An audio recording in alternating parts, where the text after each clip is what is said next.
अभी हम नहीं बता पाएंगे, कब हम इसको करेंगे। आपकी बड़ी तैयारी थी, दो प्रेस कॉन्फ्रेंस हुई थी और गौरव भाई दावतों का भी बांट रहे थे, तमाम यूपी एमपी राजस्थान हर जगह काफी नुकसान भी हुआ आप लोगों का जो है रद्द करते थे। और भाई क्या कहेंगे, कैसे अचानक रद्द कर दिया आप लोगों ने कार्यक्रम, बड़ी तैयारी थी आप लोगों? जैसे कि आप सभी को पता है और जैसे बहन जी ने बताया कि समाज में जो चल रही हैं चीजें, आपने देखा है कि बड़ौली गांव में क्या हो रहा है। तो अगर आप इतिहास उठाएं हमारे समाज का, कभी किसी का विवाह कोई होता था तो कहते हैं बड़े बुजुर्ग, जैसे हम सुनते आ रहे हैं कि भाई उसकी उस समय हमारे किसी बुजुर्ग की मृत्यु हो गई थी, तो उस वजह से वो हमारी परंपरा हमने रद्द कर दी कि हम कहीं इस विवाह के कार्यक्रम को पीछे ले गए या और कोई परंपराएं जो हमारी चलती थी। अब मैं देखूं कि हमारे परिवार में, मैं अपने परिवार की बात करूं तो हमारे यहाँ पे हम गोवर्धन नहीं मनाते हैं। क्यों नहीं मनाते हैं, इसके पीछे एक बहुत बड़ा कारण है। जब मैं छोटा सा था तो मेरे क्वेश्चंस थे माइंड में, मैं पूछता था अपने मदर से, फादर से, तो वो अच्छे से मुझे ब्रीफ नहीं करते थे कि अभी छोटा है, जब बड़ा होगा तो बता देंगे। तो उन्होंने बताया मुझे कि इस समय पे हमारे यहाँ पे हमारे जो परदादा थे उनकी अस्कमात देहांत हो गया, इस वजह से हम गोवर्धन नहीं मनाते। तो जैसे वो परंपराएं चली आ रही हैं, उसी तरह मैं बता दूं आपको, आज हमारे समाज के साथ कितना बड़ा हादसा जो हो रहा है, आपकी मीडिया भी देख रहे, आप सब लोग देख रहे हैं मीडिया के माध्यम से कि घर तोड़े जा रहे हैं और लोगों की छत छिन गई है। आपने देखा एक 3-4 दिन से करीब बहुत ज्यादा मैं देख रहा हूं मीडिया में कि एक रील बड़ी वायरल हो रही है, महिलाएं बहुत परेशान है, सुबह 4 बजे सो के भी नहीं उठे और बुलडोजर आ गया। तो जब हमारे समाज पे आपदा आ गई, और ये जो हम आयोजन करने जा रहे थे गुर्जर संगम, वो समाज के लिए ही कर रहे थे। जब समाज पे आपदा आ गई तो अब हम समाज से बाहर कैसे हैं, हम तो समाज के साथ खड़े हुए हैं। भाई आप भी, ये तो हम बड़ौली की बात कर रहे हैं, लेकिन नोएडा के अछेजा गांव में भी नोएडा अथॉरिटी उसकी तरफ तोड़फोड़ की गई जी, इसी बिल्कुल यही सेम पैटर्न है वहाँ जी। वहाँ पर भी लोगों और इस कार्यक्रम में नोएडा के लिए लोग आने वाले थे, आपके कार्यक्रम में हर जगह लोग आने वाले थे। देखिए हम जो कार्यक्रम कर रहे हैं, हमारा जो स्थान है वो फरीदाबाद है, सूरजकुंड फरीदाबाद, आप सभी को पता है, और बड़ौली गांव फरीदाबाद में। जब आपके पड़ोसी के साथ ही ऐसा हादसा हो जाए तो मुझे नहीं लगता कि हमें कोई आयोजन करना चाहिए। इस वजह से हम ये कार्यक्रम, ये आयोजन आगे के लिए स्थगित कर रहे हैं। आप एक गुर्जर समुदाय से ताल्लुक रखते हैं और जो दूसरे लोग गुर्जर महोत्सव कर रहे हैं वो भी इसी समाज से ताल्लुक रखते हैं जी, तो आपके मन में ऐसी क्या टीस है जो उनके मन में टीस नहीं है?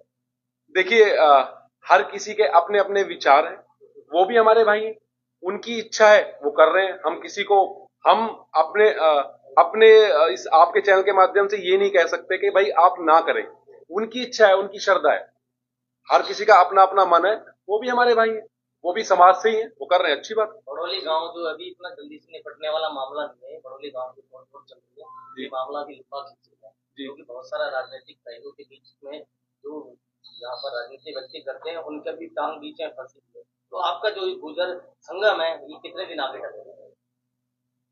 जब तक ये मामला चलता रहेगा तब तक हम ये नहीं करेंगे।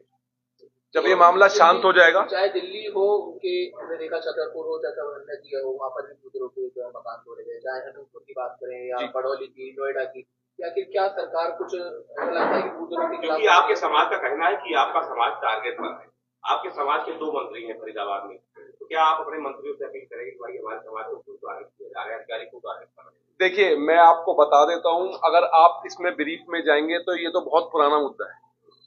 मैं यहाँ किसी सरकार की बात करने नहीं बैठा हूँ। आप मुझसे जो क्वेश्चंस कर रहे हैं वो सरकार को लेके क्वेश्चंस कर रहे हैं, मैं यहाँ किसी सरकार के लेके बात नहीं कर रहा हूँ, मैं अपने समाज के लेके बात कर रहा हूँ और मैं अपने समाज के साथ खड़ा हूँ। मैं अपने मंत्रियों से, सरकार से सबसे अनुरोध यही करूंगा कि इस तोड़फोड़ को रोका जाए। क्या ये जो 2 मंत्री हैं उन्होंने समाज को बचाने के लिए सांसद और विधानसभा में कभी कोई आवाज उठाई है? सर मैंने आपको बोला, आपने शायद मेरा आंसर सही से सुना नहीं। मैं यहाँ किसी सरकार को लेके या किसी राजनीतिक मुद्दे को लेके बात करने नहीं आया हूँ। मैं आज यहाँ बात करने आया हूँ गुर्जर संगम को लेके। मैं गुर्जर संगम को क्यों स्थगित कर रहा हूँ मैंने वो बताया आपको। तारीख क्या थी आपका कार्यक्रम? 25 से 28 तारीख, 25 से 28 दिसंबर। अगर बड़ौली में सब कुछ ठीक ठाक हो जाता है तो क्या आप लोग कार्यक्रम कभी करेंगे? 100% करेंगे, 100% करेंगे। हमारी तैयारियां पूरी हो चुकी हैं मैं आपको दिखा भी दूं, मैं आपको दिखा भी देता हूं, मेरे पास सारी परमिशंस हैं, मैं आपके चैनल के माध्यम से दिखा देता हूं आपको। ये आप देख लीजिए कि सारी परमिशंस हम लिए बैठे हैं, पूरी परमिशंस हमारे पास हैं, पूरी तैयारी, संपूर्ण तैयारी हमारी। और दूसरी एक चीज और मैं आपको दिखाता हूं, जो अभी तक मुझे नहीं पता है कि लोग क्यों नहीं कर पाते हैं।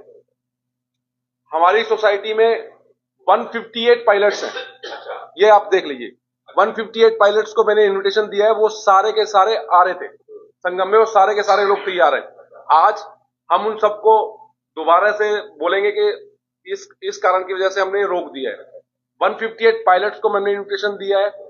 13 IAS IPS जो NCR में ही पोस्टेड है हमारे समाज के, वो लोग आ रहे थे।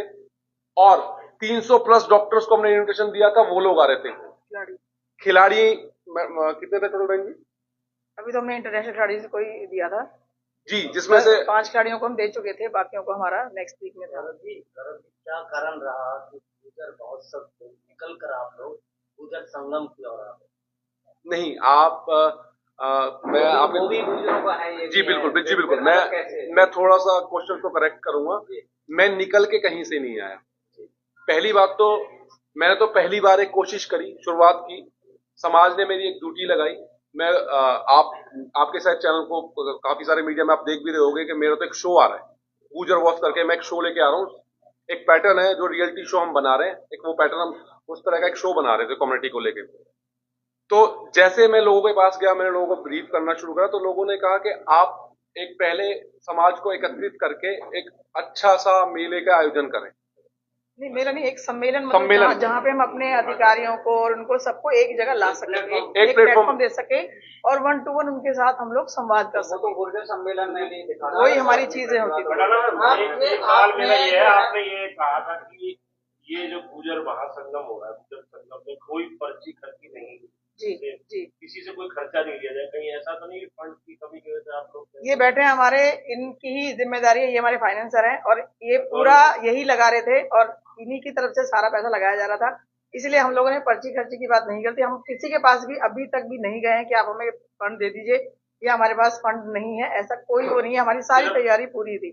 सिर्फ हम लोग बड़ौली को लेकर हम लोग बहुत ज्यादा चिंतित थे, क्योंकि गाय हम लोगों ने वहां पे देखिए, गाय माता की मतलब पूरा वो पीछे उनका जो चोट लगी है वो अभी भी वहीं पे है। तो हम लोगों को जब देखे वो, मतलब जब वो रील मेरे सामने आई तो मैं उसको देख नहीं पाई, मैंने फटाफट स्क्रॉल कर दी। थोड़ी देर तक तो मैं मतलब बैठी रही कि मतलब ये इसको मैं कैसे देखूं, क्योंकि मेरी हिम्मत नहीं हो रही थी। वो गाय माता जिस तरीके से पड़ी हुई थी, और हम लोग गुर्जर समाज, आप लोग जानते हैं कि हम लोग गौ पालक और हमेशा से भैंस मतलब हमारा रहा है कि हम लोग इसके ही इनके पालक रहे हैं। तो मुझे मतलब बहुत देर तक मैं ये सोच रही कि मैं इसको देखूं, कैसे देखूं। उसके बाद फिर जब मैंने देखी तो मतलब मेरी आंखों में आंसू थे कि भाई ये इतना कुछ हो रहा है। फिर वहां पे हमने 1-2 माताओं के उनकी हमने वीडियोस देखे कि वो बहुत ज्यादा वहां परेशान है, घर टूट गए हैं, घर से बेघर हो गए हैं, इतनी ठंड में बाहर बैठे हुए हैं, खाना तक नहीं बन रहा है। तो मुझे लगता है वो लोग धरने पे भी बैठे हुए हैं कि हम मतलब किस बात की खुशी मनाएंगे। उन्हीं के पड़ोस में हम अगर खुशी मनाने बैठेंगे कौन आएगा? अगर वही लोग नहीं आएंगे तो हम फिर किसके लिए कर रहे हैं? हमारा ये नहीं है कि भाई ग्रेटर नोएडा या राजस्थान वहां से लोग आए, हम चाहते यहाँ के भी तो आए। हमारे पड़ोसी ही अगर नहीं शादी ब्याह में शामिल होंगे, उनके घर में अंधेरा होगा, मैं दिए जलाऊं, तो ये तो मुझे नहीं लगता। हाँ, तो बड़ा अनाउंस हुआ गुजर संगम का, आपने अनाउंस किया, उससे पहले भी उसी के पड़ोस में, सूरजकुंड के पड़ोस में अनंतपुर में भारी तोड़फोड़ हुई थी। बिल्कुल हुई थी। क्या वो दिखाई नहीं थी? ये बड़ों नहीं, उसका दिखाई दिया था, लेकिन उसका मामला शांत हो गया था। हमें ये नहीं था कि ये आगे बढ़ेगा। उनका देखिए, उनका जो भी उनका मैटर चल रहा था, लेकिन हमें ये नहीं पता था कि ये आगे बढ़ेगा। लेकिन अब हमें इससे उनके पीछे भी तोड़फोड़, देखिए अब हमें इससे बाहर निकले, हमें बिल्कुल दिखाई दिए। हम तो उसमें शामिल भी हुए थे, गए भी थे। देखिए उसके बाद अनाउंस हुआ गुजर संगम, मैं बता रही हूँ ना। और अब ये बड़ौली का हुआ तो ये आपने कैंसिल कर दिया। क्योंकि हमें अब ये डाउट हो रहा है कि बड़ौली के हुआ है तो और आगे भी बढ़ेगा। अब हमें यहाँ पे डाउट है। हमें ये था कि वहां तक चलो रुक गया, वहां पे जो भी चीजें चल रही है उनके साथ। हमें अब ये डाउट हो रहा है कि ये बड़ौली तक सीमित नहीं रहेगा। जी, कुल मिला के ये हुआ, जब तक बड़ौली का मामला नहीं सुलझेगा तब तक हम मिला नहीं, बिल्कुल नहीं करेंगे। चाहे 6 महीने लगे, चाहे साल लगे, चाहे 2 महीने लगे, हम लोग। ये हमारे साथ गौरव नागर और आप देख रहे हैं सुनीता खटाना जी को, इन्होंने पूरा संक्षेप में बताया जब तक बड़ौली का मामला नहीं निपटेगा तब तक हम गुजर संगम का आयोजन किसी भी कीमत पर नहीं करेंगे। तो अच्छी बात है। गुर्जर समाज पे अगर किसी प्रकार की दिक्कत आ रही तो दूसरे समाजों पर भी दिक्कत आ सकती है, क्योंकि इस समय भाजपा बड़ी मुस्तैदी से, बड़ी तेजी से पीले पंजे का इस्तेमाल करते हुए लोगों को बेघर कर रहा है, लोगों के रोजगार को उड़ाने का काम कर रहा है। तो जुड़े रहे हमारे साथ, देखते रहे हिंदुस्तान विजन। फिर मिलूंगा, नमस्कार।